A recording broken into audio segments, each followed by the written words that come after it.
When you go to prison in Florida, you lose your freedom, but you're supposed to keep your safety. The people responsible for that safety? Correctional officers. The state hires them, trains them, and puts them between the public and the people behind bars. But what happens when the people hired to keep drugs out of the prison are the ones bringing them in?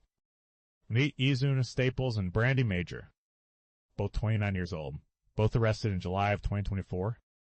Ysuna Staples walked into Century Correctional Institution with 165 grams of synthetic marijuana, also known as spice, hidden on her body.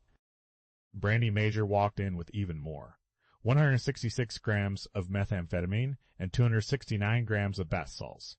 That's not a personal stash. That's not a bristache. That's not a mistake. That is trafficking level weight. These two women were not inmates. They were correctional officers, the people trusted to maintain order, to keep the facility secure, to protect the people inside. It's that they were trying to funnel narcotics into a closed facility. Think about who pays the price when drugs flood a prison. It's not the guards, it's the inmates. Drugs inside mean debt. Debt means violence. Violence means someone ends up in solitary, or in the medical wing, or worse. And the guards, the people who are supposed to prevent exactly that, are the ones causing it. Here's how they got caught. Random pat-downs before their shift. The kind of routine security check that's supposed to happen every day. When officers searched them, both women voluntarily pulled the packages out. They knew they were caught, and it was all on surveillance cameras. Now think about that for a second. If two guards were willing to walk in with over 400 grams of narcotics combined on a single day and got caught only because of a random pat-down, how many times did it work before? How much meth, how much spice, how many bath salts made inside before that day? Brandi Major was held on a $100,000 bond, Ysuna Staples on $30,000. But the real question isn't about bond amounts.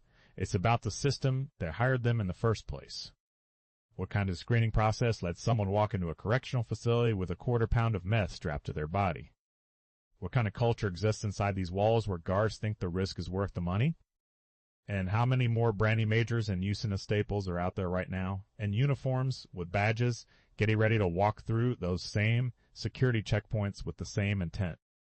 The Florida Department of Corrections has a problem. It's not just one rogue officer. It's not one bad apple. When you have guard after guard after guard getting caught smuggling, dealing, and abusing the people in their care, you don't have a personnel problem. You have a system problem. And the people who suffer most are the ones who already lost their freedom. These are the people the state hired to provide care.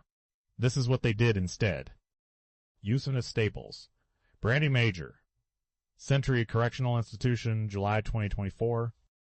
Remember the names, because the next time someone tells you the system works, ask them who's checking the guards.